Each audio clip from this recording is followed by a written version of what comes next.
Saya nggak main-main kalau sudah menyangkut para wali, apalagi Maulana sekumpul.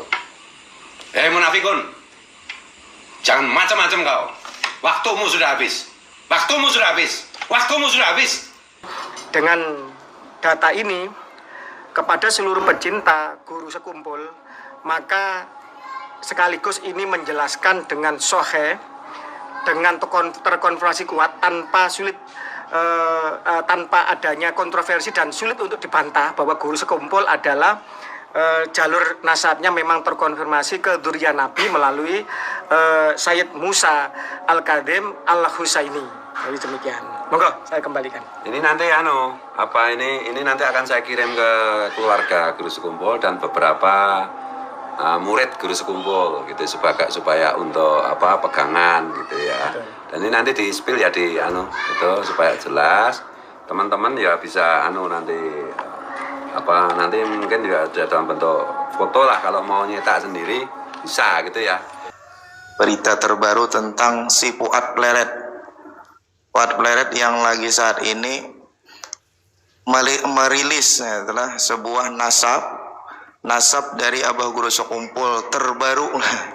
Kenapa ulun pada akan terbaru? Karena nasab ini tidak pernah ditampilkan sebelumnya selama 300 tahun. Dengan Guru Sekumpul jangan melawan gitu. Kalau ujar Guru Sekumpul Al-Idrus ya Al-Idrus, percayai itu. Kenapa ikan mau ubah? Mau berubah kenapa? Maka mau berubah. Dan ini hanya muncul pulang diambil dari mana? Selama Syekh Muhammad Arsyad Al-Banjari itu lahir sampai dengan hari ini, nasab yang kamu tampilkan hari ini itu tidak tercatat di mana-mana. Hanya dibikin oleh kamu dan kelompokmu atau siapapun lah itu. Siapapun yang mau itu. Kemudian dalam video itu kamu sebutkan kamu akan mengirim ini kepada keluarga, artinya ini dari kamu, dikirim kepada keluarga. Harusnya kan dari keluarga dikirim ke kamu, artinya kamu yang bikinkan ini loh nasab yang baru kami bikin. Nah ini loh nasab yang dari mana? Assalamualaikum warahmatullahi wabarakatuh. Alhamdulillah, salatu wassalamu ala rasulillah, amma ba'd.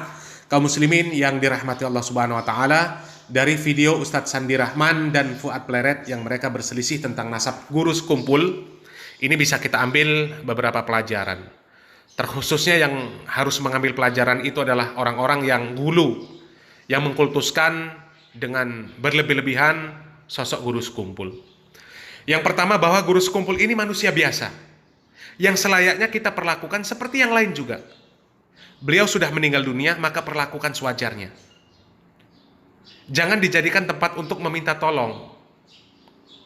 Karena beliau pun tidak bisa menolong dirinya sendiri ketika ada yang menzolimi beliau. Malahan yang menzolimi beliau adalah sama-sama orang yang mengaku sebagai pecinta beliau. Ya, zolim itu maknanya menempatkan sesuatu bukan pada tempatnya. Artinya meletakkan nasab guru sekumpul dengan tidak tepat, itu namanya zolim. Dan ketika ada dua belah pihak yang berselisih, maka salah satunya itu telah berbuat zolim. Karena tidak mungkin kedua nasab yang ada itu benar semua. Tidak mungkin. Boleh jadi dari Ustadz Sandi Rahman yang benar, bisa jadi dari Fuad Pleret yang benar.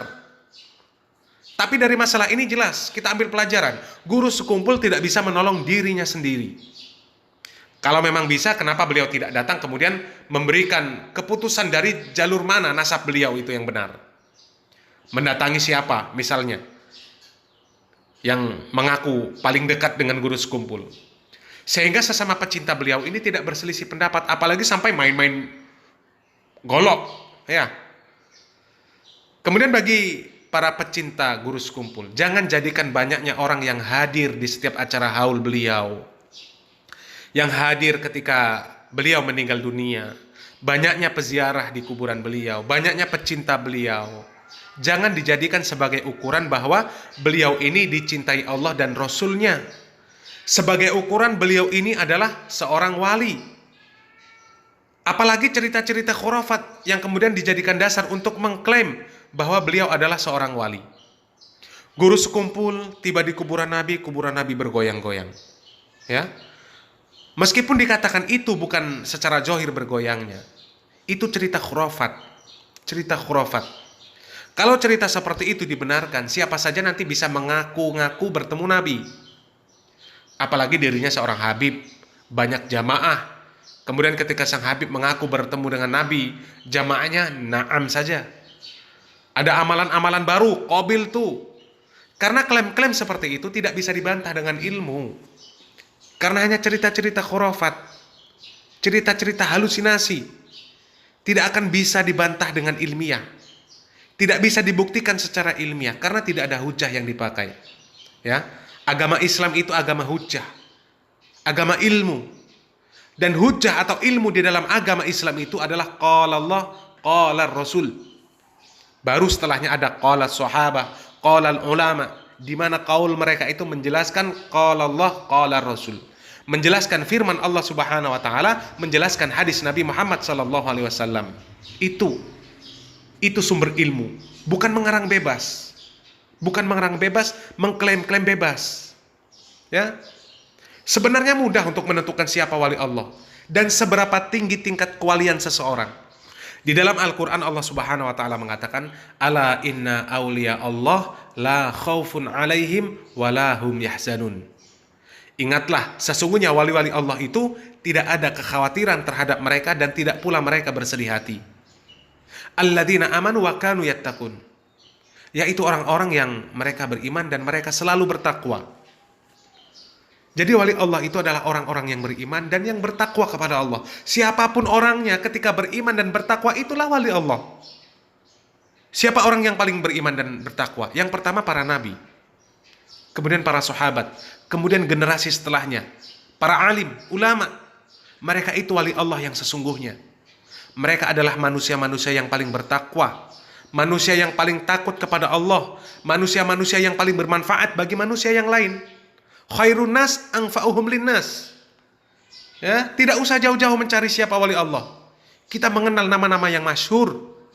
Al-Imam Malik, Al-Imam Asy-Syafi'i, Al-Imam Ahmad, Imam Abu Hanifah, Imam Bukhari, Imam Muslim, Imam Ibnu Majah, Imam Tirmizi. Mereka semuanya wali Allah. Nama-nama mereka disebut sampai saat ini. Bahkan sampai tidak ada lagi nanti manusia yang mengenal Allah. Mereka semuanya wali Allah. Dan orang-orang yang tinggi tingkat kewaliannya. Diukur dari mana? Diukur dari manfaat beliau rahimahullah. Diukur dari manfaat beliau terhadap kaum muslimin.